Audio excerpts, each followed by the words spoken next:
It's Friday at Mohawk Park, and we are back after what was an abbreviated program yesterday. You know, you always kind of hope everything's just going to go smooth, but as you know, not always the case. Things that were just simply out of our control last night. We had an early delay when we were trying to rush through some races because we knew there was some poor weather coming in. And then once we kind of got going again, well, then the poor weather did come in and unfortunately forced the cancellation of our last few on the card. We got 6 of the 10 contested last night. So I know some people actually reached out and said, what's the deal with the pick 6? Well, if there are 3 or more legs canceled in that wager, it just becomes a refund. If there's 1 or 2 legs that end up being canceled on that wager or declared a no contest, then they pay out to the most winners on that pick 6 wager. So that's how that goes. As I bring Randy Waples back in, I know you weren't here, but you were watching. You know, and you're not far from here in Guelph, and the weather kind of hit you first.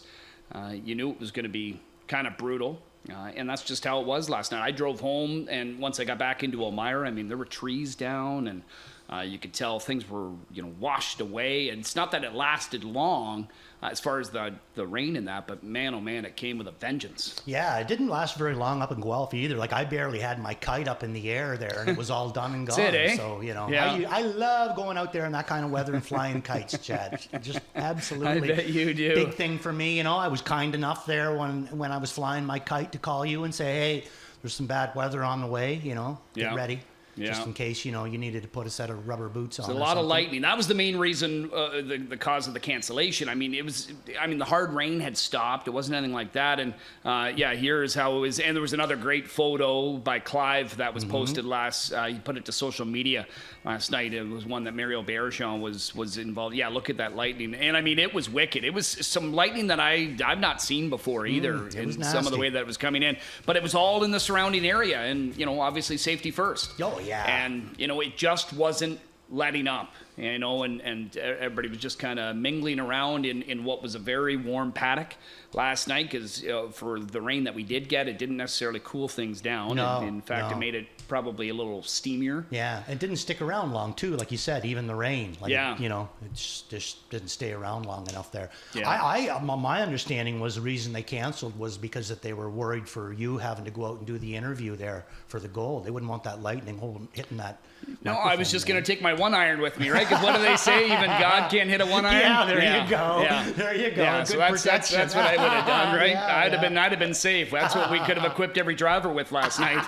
Yeah. Let's see you hit this. Yeah, that's what it would have been. So, yeah, because the interview would have been for the OSS Gold. It was to be leg 2 for the 2-year-old Colton Gelding Trotters. And it was an overflowing field of 11. It was, you know, in the black, I think had the 9-hole. Outside, you know, other good ones in there. And, you know, James with the Minari horse had the second tier. So canceled. And, you know, they obviously looked through things. And fortunately, you know, the schedule works out decently that they're able to just move that gold and as drawn into next Thursday. Oh, nice. So it's going to be on that program.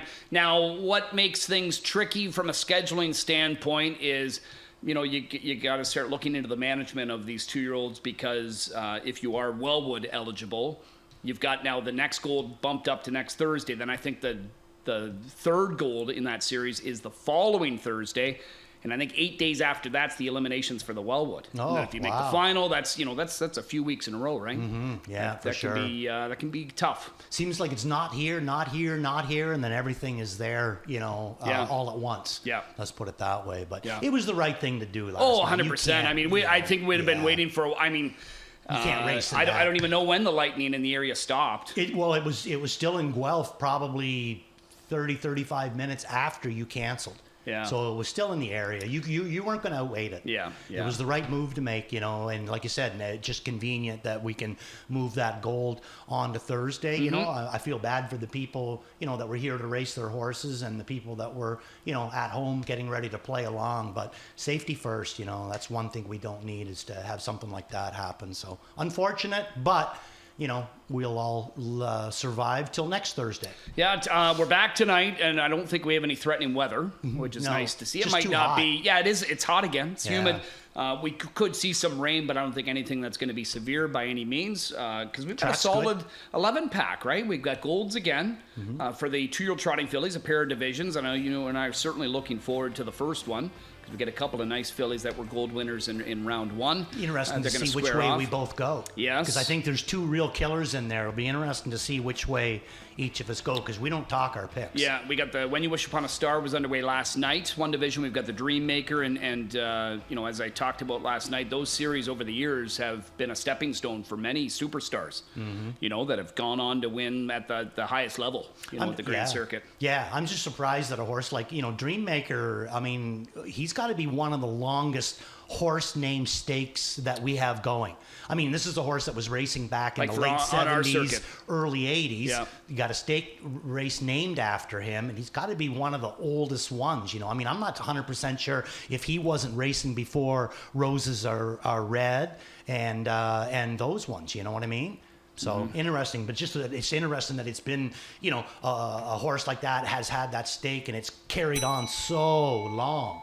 You know what I mean? Really has. It's not a stake that if you went down to the States and said, "Oh, he's eligible to the Dream Maker," they'd say, "What's that? What race is that?" But look how long it's been going on. Yeah, true. Yeah, true. So we've got that. Some other 2-year-old races. Fillies and Mares Preferred. Lots to dive in. We've got a lot of replays that we're going to go over as well. So let's not waste any more time here, Mr. Waples. Let's go right into it. We'll start our coverage in race 2. This is the first gold for the 2-year-old trotting fillies. 90,000 up for grabs. A field of 9. The morning line favorite, and I got a feeling this has more to do with the post than anything, because based on what we saw in both of their gold debuts with Bingo Night and Flowing Tribute were victories in 54 and 4. Were the trips a little different? Yeah. But the result was the same in here. Team Jones, they look like they've got a nice crop of 2-year-olds. I know they are going to be heading to Kentucky early next week with some sire stakes. Some horses that have been here as well are going to be down there. It's just that time of year. But let's start some coverage with having a look back at Flowing Tribute first, and how she did it in what ended up being her pari-mutuel debut, because they wanted that start under her belt, but she scratched 6, so that was a little concerning.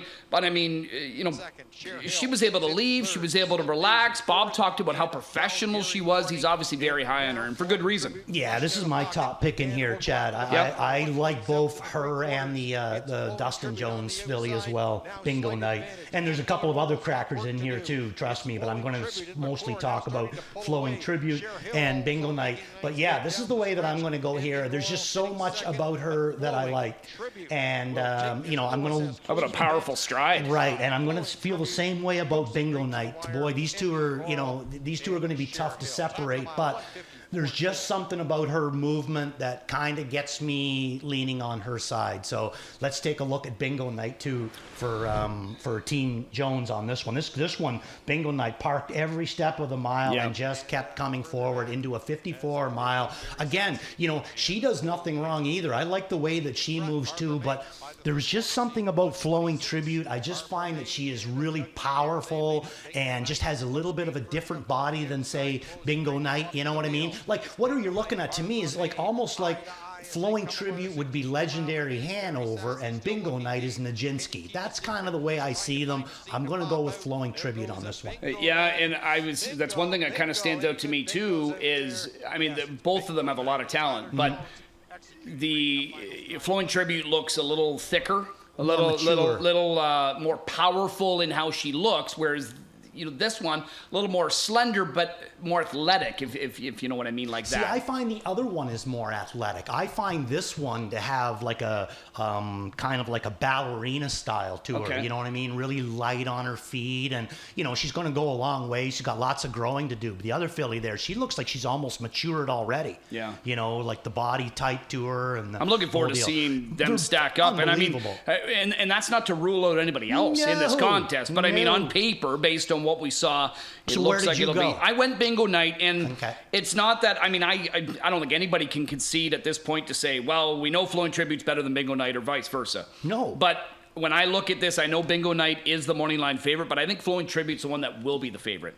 And so part of my thinking is, you know what? I'm going to give her a shot in hopes of achieving the higher price of the two. That's just going to be my prediction. Yeah, my prediction, we're going for Flowing Tribute because we're both in the same boat here. We can't really separate them just yet. Right. And how can you? They haven't raced against each other yet, and they both look amazing coming into tonight. But with Flowing Tribute, I look at it as she showed gate speed last week. Bingo Night showed gate speed too the couple of times. If Bingo Night goes out of there and Flowing Tribute goes out of there together, the way I kind of see it happening, and if Bob makes front and Bingo Night is on his back, right?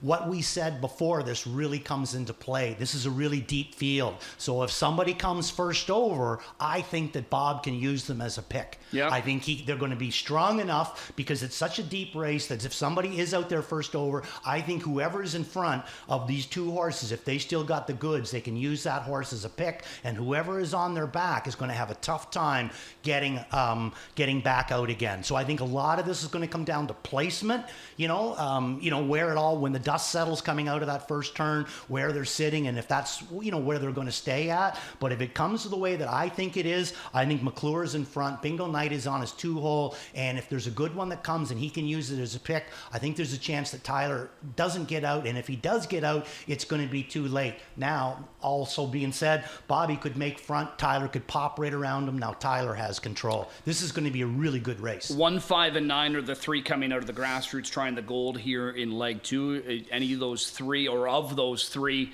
who do you see that maybe could be a menace in here? Of 1, 5, and 9? Yeah. I would say 5. I would say 5. I like the barn that it comes out of, good middle of the gate, so he's in between Bingo Night and Flowing Tribute. Greek Jr. can, kind of find himself a good spot in there. I didn't use Cher Hill, and I like this one a lot. Bottom. On my bottom one's Calgary Morning. Did you go? I went her third. There. Well, yeah. Really? So what's your other ones that you use? So I'm 4, 8, 6, 7. I think you've got the 3 Low and Behold in there, right? Yeah. Yes. Yeah, 8, 4, 3, 6. You didn't use Low and Behold? No. Okay. No. Yeah. No. Qualifier was good. I remember talking about it. Remember we said, even though Flowing Tribute couldn't get by in that qualifier, maybe Lo and Behold is just a good filly herself.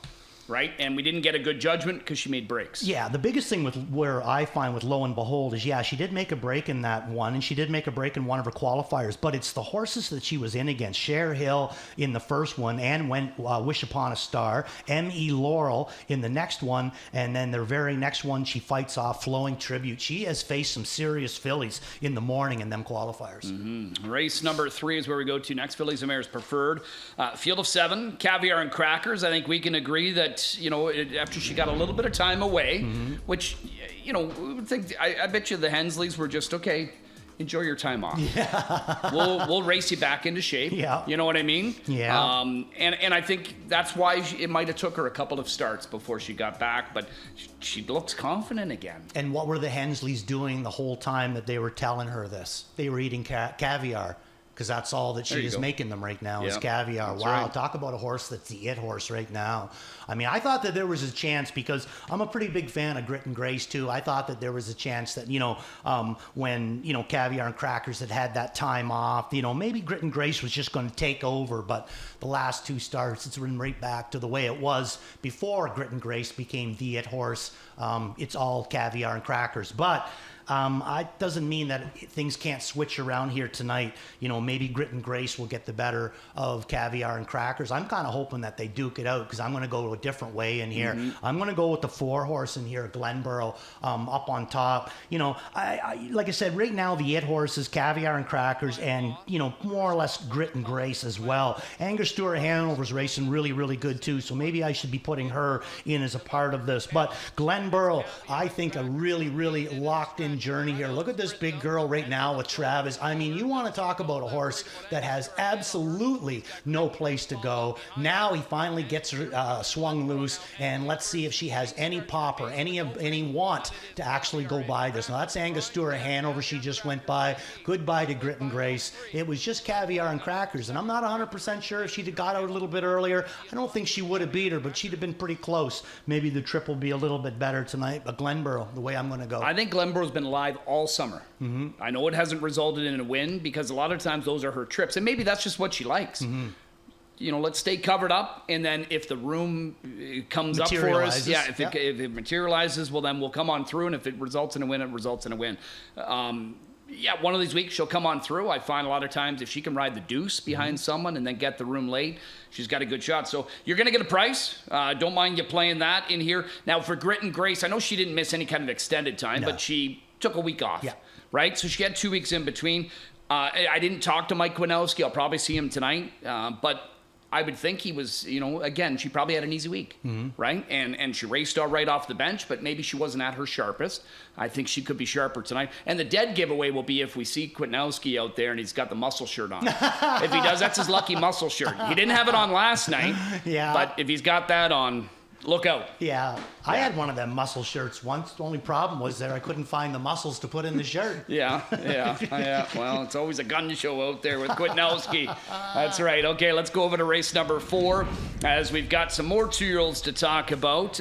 Colton Gelding Pacers, nominators of 1 or 8,000 life, some that could be gearing up for perhaps some stakes action, maybe to try the OSS, whatever it may be. And some in here are just going to get their careers underway. Don't envy me, Hanover. Dave Benary sends out this colt by Poppy Robb at Hanover off of what's been 2 good-looking qualifiers based on, paper here, Randy. But the latest one, any concerns from your point on a couple of things? The fact that it was July 4th and he's just racing now.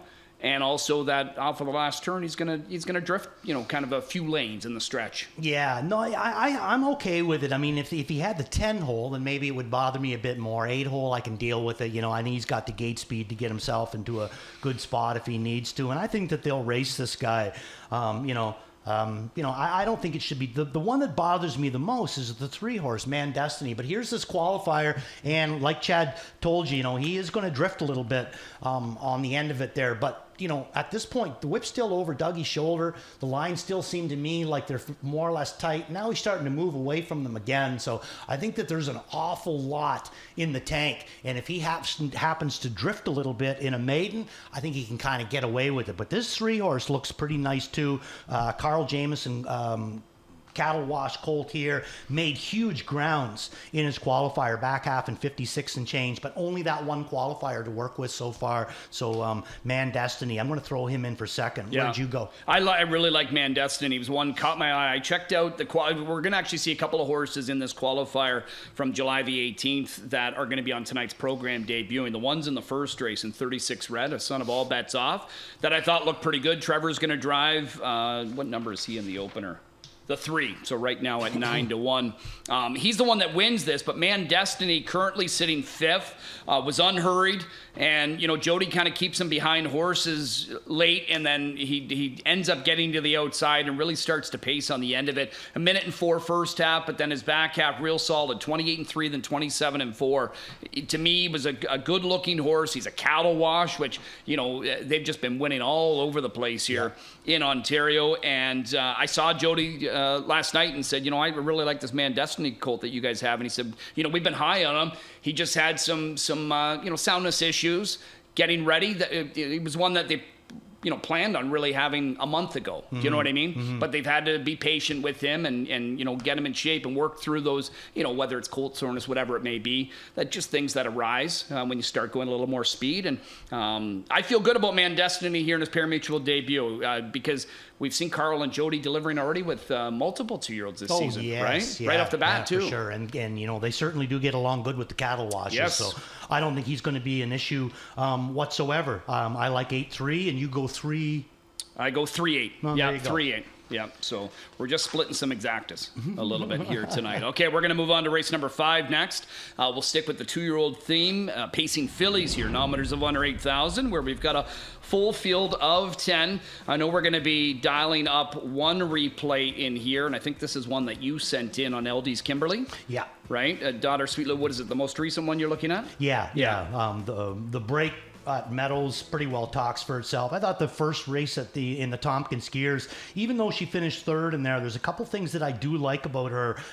James has been going with her right from the very beginning. You know, if you're a trainer like Tony Beaton and you want to get James on as many of your horses as possible, these are the ones that you're giving them. Your best ones, because you want to try to keep them. You're not going to give them all the the ones that are going to take a little bit of time to get going. You want to show them your power. So I think that originally, they were looking at this filly as being one of their best ones. James has been sitting behind her. Everything has been progressing good until she went down to the Meadows and made a break going around the first turn, but then comes back here, and I think that this is a really, really good kind of recovery effort. Let's put it that way. First over, she's going to spend a lot of time out in the track on this one, and she is going to fall short. She's going to finish second in this race, but it's not really going to be from a lack of trying. She's going by the one that she's tracked, and she's got a blind bridle on. She probably hears this horse coming, but just a little bit too much momentum for this one. But she holds everybody else off, goes by the one that she needed to go by. I think that she can come back with a really nice effort in here. So LD's Kimberly is the way I'm going to go. And the one that beat her, Adina Hanover, was awesome last night, right? Got maybe a little out of gear when she was trying to pace real quick in the stretch, but she just missed in the When You Wish Upon a Star. Came home with 26 flat last night. Nice full sister to Allywag Hanover. Yeah. So nice one there. I think LD's Kimberly, I think she'll be the favorite. I think she's the one to beat. No real rhyme or reason. It's not based on qualifiers by any means, but I am just going to play the Luke Blais, Louis Waugh angle here and try or a blue chip, and maybe this is one of their 2-year-olds that they don't always win right for at first asking, but maybe she will. And so I'm going to go with her with a good draw. Captain Treacherous out of a dam by the name of Shania Blue Chip. She didn't do a lot, but she's a sister to Kenneth J, Percy Blue Chip, Arthur Blue Chip, who you knew. So a good family there, and maybe she'll, although it didn't work out for her on the track, sometimes they just turn into be great broodmares. Yeah, for sure. I hear what you're going with her. I threw her in for third. You know, I'm just more a little bit worried about what they're going to do first start. Yeah, whereas others have starts already, right? Right, they got a few starts under their belt or whatever. But I still say it's a good pick on your part, though. I'll try it and see. There you go. Race number 6, the other division of the Gold for the 2-year-old trotting fillies. And I'm sure, some of these, when you saw the entries come out and you say, well, you know what? Happy that we don't deal with the first leg winners, at least for now. Let them battle it out. But I still think there's quite a bit of talent in here. Emmy Laurel reunited with Bob McClure, a splash of green. Blake McIntosh very high on this filly. And if I'm not mistaken, I think when she scratched, I quickly reached out to him. He didn't get into details, but he just said, I believe he said it was just minor sickness. Unfortunate, but something that you had to. I think he said she just had a little bit of mucus coming out of her nose. If I'm not mistaken. It could be allergy too. All the weather changes that we're getting. 2-year-old for whatever reason, 2-year-old fillies seem like they can pick up anything. Any kind of an allergy problem or any kind of sickness out there. They're the ones that seem to get it first. And Blake will probably have a good mile into her, too. I mean, she hasn't raced since the Tompkins Gears. That was her pari-mutuel debut. And, again, this was one where she was bet down like she was going to be the best, and she was the best. We're going to look back at this one. The only thing, if you wanted to nitpick, was that she had to be finessed a little bit off the last turn, but I remember talking to James post-race, and it was just, like we see some 2-year-olds do, they just want to go too quick, too fast, right? Yeah, it'll happen, green, splash of green. My big thing here with Chad is now, we see this Tompkins Gears on June the 25th, mile in 56-1 last quarter in 28 seconds, right? Yep. Not that big of a deal anymore because we're already looking at 2-year-old trotting fillies that have trotted in 54. But back in June, this was an incredible mile. Yes, it was. 56 last quarter in 28 seconds, and look at the body language on the Fry guy here. I mean, he could have went around 25 more times and they weren't going to catch her. So, she is vet scratch sick. I think she's a very special kind of a filly. Again, probably one of the reasons why Blake, right from the very beginning, has tried to, keep James as close as possible to this one. And James is sticking close as possible to this one. I say that there's a fast mile. The rail's going to be, could be a little bit tricky at times too, but I still think that she's the best one in here. And I'm going to throw the 8-horse Emmy Laurel in for second on this one. Fan of hers as well, but really, really big time fan of A Splash of Green. And I mean, we know she got beat by a real good one, and it was a different trip scenario. She was used more aggressively in her second starts. Bob knows her quite well back aboard. What about HP Crystalline for Chantel Mitchell? Tried in the grassroots. It was a really good effort. She was really trotting well on the end of it. And Chantel's not going to put her in here unless she feels like she's a gold filly. No, I agree. I think that she probably thinks that she didn't do anything wrong that first start. You got to find out at some point, So why not find out now? There was just a couple in here that I liked a little bit better. I like the Xeron filly in here for a piece of it. I think that she's done everything that they've asked, and I think every week she improves. Good for Travis Henry too. It looks like he's getting some opportunities for Rick. Yeah, well, I think he qualified one this morning for him. He drove Caballero last night. Yeah. She's got it all. He won with her, I think, recently too, right? Yeah, for sure. I remember when I first started to pick up a few drives. One of the first guys to use me was Richard Xeron. There you go. Yeah. All right. Rick's probably already south of the border, getting set for the Hambo. I would think. Yeah. That's tomorrow. Okay, race number 7, one division opening round of the Dream Maker. Did you win the Dream Maker over the years? Yeah, I actually one of the ones I went with was Thinking Out Loud that went on to North American Cup. Yeah, there's been. It's you look back at past winner, it's a who's who. Oh yeah, right. And it's one thing you're going to get in the Dream Maker. You might not get big full fields, but you're going to get speed. Yeah, they always go fast miles in this race. Yeah, and the brother to Stingray Dale, Captain Dale, he won it last year. Yeah, was able to win that final because it was James made a break with Light Up the World in the final, remember? Right. That might have been his last start. It was his last start. Got shut down. I'm pretty sure it was. Yeah. So anyway, Stingray Dale was able to win that race somewhere in the neighborhood of 7-2, I think it was. Or Captain Dale, I should say. Stingray Dale.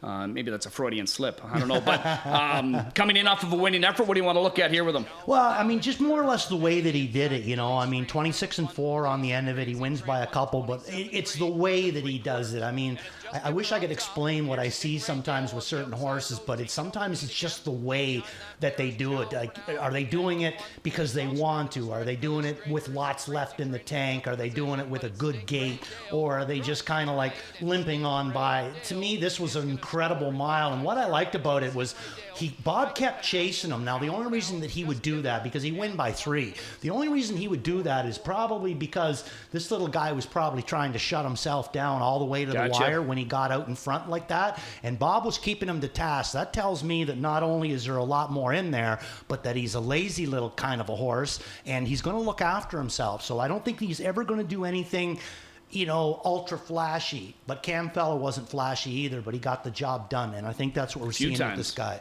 Yeah, a few times. And I think that that's what we're seeing with him. Now, Sweet Lovin' Lou, I threw him in for a part of it. I mean, because you can't help but not like what he's been doing his last couple of starts, especially that last start where he was a winner in 52.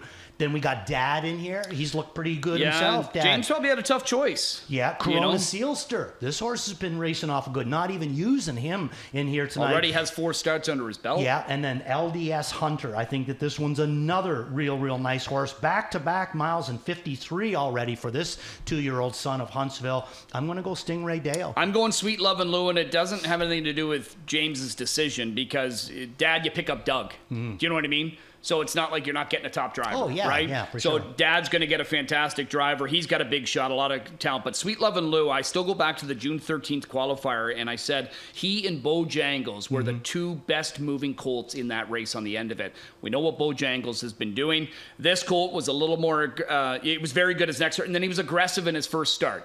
Probably a little more aggressive than they'd want, but James does a nice job teaching them. If he can ration that out a little bit and just settle down, I think there's a lot of talent here. I love how he looks. Real nice build to him. Yeah, no doubt. And comes out of a real good colt barn, too, with Danny Legacy. A lot of experience developing those 2-year-olds as Danny Legacy. Yeah, he does. Yeah. Does a good job. Race number 8 is where we head to next. 3-year-old pacing fillies to kick off the late pick 4. Grassroots or prospect starters that are numbers of 20,000 in their last 5 starts. We've got a field of 10. Simply the Best was one that I tried 2 starts ago. Didn't work out. She nearly got it done in her latest. That was a race where there was a little bit of a kerfuffle in the stretch there between, was it James and Doug? I wasn't Yes. here that night, but it Yeah. was where Travis then ended up winning with All My Wishes. Yeah. In that, I think we're actually going to have a look back at this one. Simply Yes. the Best. So Simply the Best is well, we both sent in this replay. We've got different focus horses, though. Okay, so we're going to highlight yours. You get precedent over Rosema here. Seniority means nothing. Well, no, my top play is going to be Lady Cafe Olay. She's not even in this race, I don't think, is she? I don't think so. No, she's not in this race. Okay. No, my top pick is going to be Lady Cafe, but we are going to send in the replay on Simply the Best. Yep. You know, I thought it was a good effort. He never gets really clean. Like, he's chasing her, but he never really gets clean room. And here's where you see Doug and James kind of hook up in this part together, and Travis ends up getting the momentum with All My Wishes. He's a really, really nice horse. So I thought Simply the Best raced very, very well, you know, and all bets off. But I've said it all along, Chad. I honestly do believe that Lady Cafe Olay and Macapello Sealster are that close to being gold fillies. And I'll say even more. If you took Chantilly out of the play, I say they are gold fillies. But as long as Chantilly's going to be in there, it's a free square. There's nobody, no 3-year-old pacing filly that's Ontario sired right now that is going to take down Chantilly. That's just the way that Not it the is. way she is, no. Right. So you're going to look at gold races. You know, it's a free square. There's nobody that can get. And in we're that already girl's- seeing some of these 3-year-old fillies that have said, we tried That's gold right. last year and even early this year, but we're gonna go grassroots now. That's right. Now, Yeah. whether they, at some point, maybe they'll take another shot at them, I don't know. But I do know one thing. Lady Cafe Olay and Macapello Sealster are that close to being gold fillies, and that's the way that I'm going to go in here. Lady Cafe Olay. Now, I'm going Tricky Wiki. That was the replay I sent in as well because she might have been one that caught your eye a little bit. Tyler Borth was driving. She was behind horses. He had to work his way around, and then she was moving forward. But what I liked is that this was one, remember, she showed plenty of ability last year. And it was like, okay, it looks like they've got a nice little filly, one that maybe could be a top grassrooter. It's been somewhat of a struggle coming back, but she's showing a little more life now in the last couple. And I think it's they've figured it out, got her back going. Now, Phil Hudon, in my opinion, picks up a live one. Tyler Borth is going to sit out tonight. What many of you might not know, last night on the card early on, Tyler had, and you've been in this situation, Broken I'm bit. sure, driving bit broke. So he was left with very little control, if any. None. And in the backstretch, his horse, it was Gold Digger, his trotter, kind of made a sharp turn and dumped him. And then, he banged up his back a little bit. You could tell he was in some pain, but he soldiered on. But I remember thinking, and others were saying the same thing, he's going to feel this tomorrow. Yeah. And I think he woke up today and he's probably like, I'm feeling this today. That's the whole thing. Your adrenaline actually takes over as soon as it happens. You know what I mean? You just don't feel anything. Yeah. You know, Yeah. I broke 12 bones at one time, and I'm arguing with the guy that's telling the judges to take me off, and I'm like, no, I'm fine. I'm good. Yeah. Just when I seen the one stuck up through the skin there, that all of a said, sudden, "Nah, then maybe that's a just- concern." Yeah, it just all of a sudden, then the pain showed up. You know what Yeah. I mean? So Tyler, yeah, I mean, he just soldiered through it, like you said. But boy, oh boy, he woke up this morning. I'll bet you he's got bumps and bruises and pains that he didn't know he had body parts. So, Yeah, get better soon. Yeah, take your time, Tyler. Yeah, for sure. But I agree. I think that Tricky Wiki, another horse that seems to be getting better, coming out of a good barn. And I agree with you also, Chad. Last year, she really showed ability. Yeah. 8 starts, 4 times a winner, and one of them in 54, really looks good. And I agree, too. She does seem to be coming back. The big thing that you have to, kind of go against you right now is that Phil's going to be picking her up cold. This is one of the few Renee Dion horses that Phil hasn't drove before. Usually has drove a lot of their horses at some point, but this guy's going to be cold. Maybe she'll take to a southpaw. There you go. Huh? There Maybe. you go. All right, race number 9 is where we head to next. More coverage in here. We've got another replay that we want to have a look at. Nice looking group, but again, some that we know are likely in the near future to be back up at that top pacing level with the mares. Odds on Platinum, installed as the favorite. No surprise given her resume for the Millionaire. She's been kind of knocking on the door lately. Hasn't quite been able to see it through. Tells on a roll. I don't know, looked like to me she was back to her old self, too back. I know Travis was very confident as well. And then that last start, maybe it was just the trip was too tough. They Wasn't were a going good trip, but yeah. she wasn't quite the same, as she was to No, it start was big before. middle half, but still, I mean, because we put her up on such a high pedestal for what we've seen her do. But I've got confidence she can bounce back in here. But I know you want to have a look at a few choice words. Is that your focus? Yeah, where are you going in this race? I went tails in a row. Did you? Yep. Good for you. Yeah. Okay, Sorcia Sealster, basically, I think that Sorcia Sealster is the best horse in the race, and I got her in for second. She's the one that I'm trying to beat, so I'm going to take a stab at this few choice words. Now, I know that this is a pretty big step up. She has been racing in this class, but some of these other horses, Tells on a Roll, Odds on Platinum, and Sorcia Sealster, have raced at a very, very high level and have been successful up there. So at some point, they're, like Chad said, they're probably going to make their way up here. But this is a few choice words. This is her last start, and she ends up pacing a mile 49 here. Again, she gets herself into a good spot. Jody, he greases Travis a little bit with Tells on a Roll, gets him moved over, so now he's got the room. What's she going to do with it? Is she just going to kind of hang there? No, not at all. She kind of comes forward there. She's not going to have any answers for Style for a Mile, but I thought she was much the best of the rest of them. I've seen her like this in a few times the start before, where she finishes fourth. Last back half in 52-1, mile and 50 and change. I think she's got the speed to go with these horses. Now the big thing is, can Jody find her the right trip? And that's what I'm kind of hoping on here tonight, is that he does find her the right trip, because Tells on a Roll, Odds on Platinum, and Sorcia Sealster, not as much Sorcia Sealster. I find that they're all kind of trying to find that good form again. Yeah. And whereas a few choice words, I don't think that she ever lost the form. Not really sure if she ever got the form. But what I do think is that she's in really good form right now. And some of these other ones, I question them a little bit. There's some speedsters that could generate what Sorcia Sealster needs, or what she'd really like. And that's some quick fractions up front to be able to mow them down, because she can do that. And I didn't rate her as high as I have maybe in recent weeks.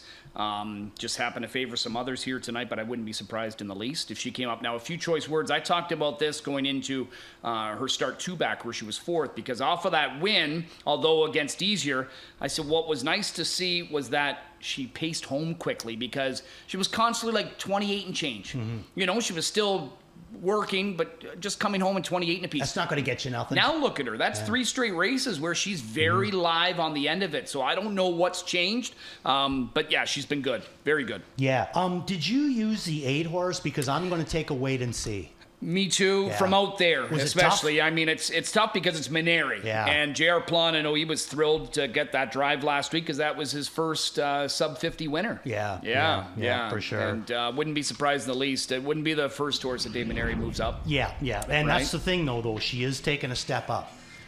10th race is the Pop-Up Series final. Just 8 of them are going to line up in here. We did have some fireworks last week when Chelsea's Choice was able to see it through, and we're actually going to be able to see that replay and kind of how things played out. And, when you look back, I mean, I still could have never forecasted that she was going to get up for the win. But the start prior in the opening round, it just didn't work out for her as far as how the trip played out, where she was. They came back to her more last week, and it's not that she even paced that much better than she did the week before. The race came back. Yes. Yeah, it just worked out for her. Yeah, that's kind of the way I looked at it, too. I mean, that's why she paid $100. Yep. Everything kind of went her way in that last race. She was good at Grand River. I think she got her confidence kind of going. Different times, she gets streaky. Yeah, she can. She's real good sometimes. But anyway, I'm going to go the 5 horse in here, Miss Quicksand. Second start Lasix for this one. Yeah. She brings a lot of back class. We've seen her at a higher level than this, Chad, racing, taking on good horses and beating them. 8 for 39 last year in a speed badge of 51 flat. So this is her last race there. J.R. Plant going to be driving her as well. He's going to be driving her as well tonight. So this is first start Lasix for this girl. JR just swung her to the inside here right now. And like I said, he does give her a couple of taps, but every time he taps her, she moves forward. And this is going to be second start Lasix. And I think that she's going to draw a little bit of confidence from this race. And I'm going to take a chance on this one here. So that's the route that I'm going to go. Miss Quicksand, second start Lasix on this guy. And hopefully, I'm picking up what I think to be is a pretty hot driver. J.R. Plant's been doing a really, really good job here. Didn't he have 2 wins on Tuesday when you were here? Star of the I think card. he had back-to-back, right? Star of the card. Oh, was it? Okay. Right. Yeah, nice. That's right. Thanks for that. Thanks for the money too, J.R. Yeah. Better Not Mock Me is where I went. She was one that, again, victim of trip last time. She got away well, but then took the shuffle and had to try and find her way around. It's weird because, this year, for whatever reason, just been snake bitten as far as the wins. Only 3, whereas last year she won 10 times. But when you look at the money, very similar. Yeah. Yeah. I mean, if anything, she's well on pace to earn more than she did last year. Yeah, I got her, your top pick. I got her in for 3rd, and I can honestly tell you on July the 11th, when she had that trailing position, I had her on top as well. All right. So what I'm saying is I think that the same as you, I think the form is there. How about some early pick fives? Have a look at those. We're going to skip over race 11. We'll talk about that, obviously, throughout the night. Randy, you've put together a ticket here. So you're single in the anchor. LD's Kimberly, all in there. Yeah, that's going to be the only single in this sequence. I find this one to be really, really tough. Tougher than the late? Way tougher to me. This first race especially. I mean, you could go a million different ways here. I myself, I'm going to go Crazy Train up on top. Only fitting. Yeah, no doubt, eh? No doubt. Poor fella there, bite off one bad head and, all aboard! Yeah, sooner or later it's going to come back and bite you. But I go really, really deep here. But my top pick will be the 4-horse Crazy Train. Race 2, I'm going to bring it down to 2 deep. That's going to be Bingo Night and Flowing Tribute. Yeah. I think that's fairly logical. Race number 3 is going to be the 2 Caviar and Crackers Glenborough that I'm really hoping can, maybe separate, make some separation, and then Grit and Grace in on the bottom of it. Race 4, I'm going to go 2 deep as well. Man Destiny for Team Jameson, and Don't Envy Me Hanover on the outside. And then race 5 is a single, LD's Kimberly, just hoping that she can come up with the same kind of efforts that she's been coming up with. All right, so there's Randy Wapel's thoughts. How about the young Mr. Plaucha with his thoughts here? A couple of singles for him. So you're single in race 5. He says, no, not for me. He's going to go 2 deep there with the 1 and 7, but his singles, he is all in on Bingo Night, taking a stand there, and then he's all in on Caviar and Crackers. Yeah, I think they're both logical. Yep, for sure. Yeah, and he's argue with them. Got a couple options here in the opener, including that long shot on the inside, Car Wash Blues. Is one that you included too, didn't it? No. Oh, you didn't use that one. You started with the 2. Wait a second. No, I started at 2. Yeah, 2, 3, 4, 5, 6. All right, so those are Kevin's thoughts as well. Kevin will be gearing up for a big day at the Meadows tomorrow. It's the Adios. On their card. They've got a bunch of undercard stakes, Adio Volo, a couple of divisions of that as well for the 3-year-old fillies. I think What's they've their got flower, the orchid? Is that the orchids out there? Yes. Yeah. Race for the orchids. All right, so it's the Grade 1 Delvin Miller Adios final, 59th renewal, 385,000. Who? Delvin Miller? No. No, you're the superstar, I met. Yeah, I met him when I was like about maybe 10 years old. I was still wet behind the ears, but I'll tell you one thing. You want to talk about a man that had presence? Yeah. Yeah, he had some presence. This is a good-looking field here. Twisted Destiny, man, he was huge last week. Oh, was he Holy. ever, eh? Haven't really seen him, up on, here, but man, he can go. Ron Burke had 5 in the limbs. They're all in the final. Yeah, I thought that it's unfortunate for them. I thought that Sippin' on Sea Rock starting to kind of come around, and then he goes and draws the outside, Well, and Prince Hal Hanover on the outside, second. Is Sippin' on Sea Rock, is it outside there? Do they go 9 wide? They go or 9 are they 8 in a trailer? I can't remember. I don't know. I got a feeling it's a trailer. Oh, I have a that's feeling. all right. Okay, cool. But don't quote me on that because he's in a. Listen to this. Breaking news. I've been wrong before. Have you? Yeah. If it's the trailer, then he's in a real good spot with Pappy's Rocket down on the inside. Mm-hmm. But Doc Brown. He's obviously Doc Brown. Now I've got Back to the Future okay, on my mind. Marty. Yeah. Yeah. Wow, great Scott. Doc Moore. He's drawn some poor posts and another one tomorrow, but he's got a horse with some speed. We've got Hamiltonian Oaks limbs tomorrow, a couple of those. There's Lasting Dreams going to be down there, Lady Landia as well. Some really good, Louis and James are going to be at the Meadowlands tomorrow. There's the other one, What a Bit Hanover. I remember Rallis telling me last year as a 2-year-old, he said, there's your Oaks winner next year. Yeah, what about the 8-horse? That's Stacy. Yep. Is she starting to get any better? Because she showed some big she's talent. Raced some decent efforts down there. Yeah, they're going to give her a shot. To see her too, because she showed some real talent here last year. Yeah, they're going to give her a shot. Hamiltonian, I think they broke it into, there was 21 horses entered. They went into 3 eliminations.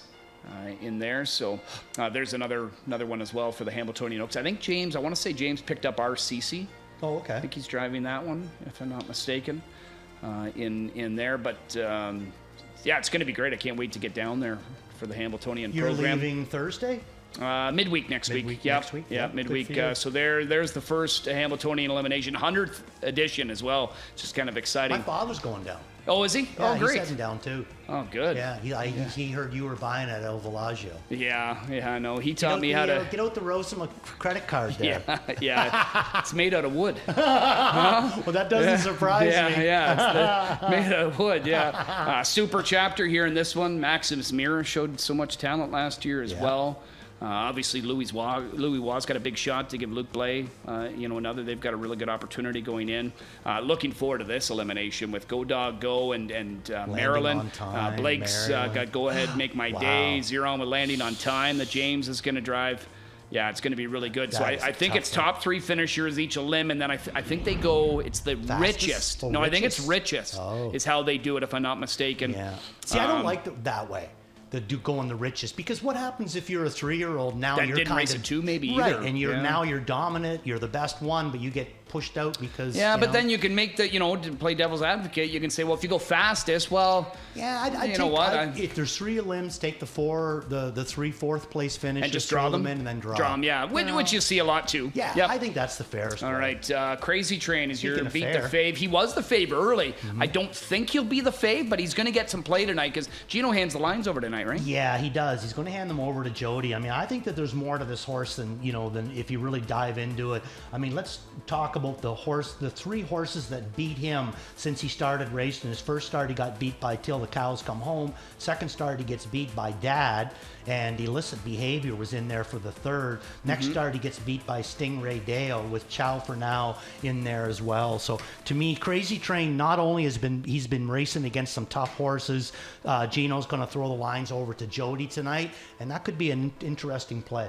All right, here's what I'm going to do. I'm all in on Team Jamison with Man Destiny, that first-time starter in the 4th. Hoping to get a nice reference right off the bat here with 36 Red. I'm going to try over a Blue Chip, another one kicking off his career for a winning debut there. Beat the fave, Tricky Wiki, and then It Had to Be You. I think she's just sitting on the right one. Her trip didn't really go her way last time either. I had to wait. Yeah. But she's in a good spot, I think, in that finale. I know you like her as well. Doug Henwood, Garnet Barnsdale, and Ghislaine Paquette with their thoughts as well. Good luck to them with all of their plays this evening. They're heading out to the track, so we'll meet the field, and then Randy and I'll break things down. Race 1 starts the early pick 5, guaranteed at $75,000.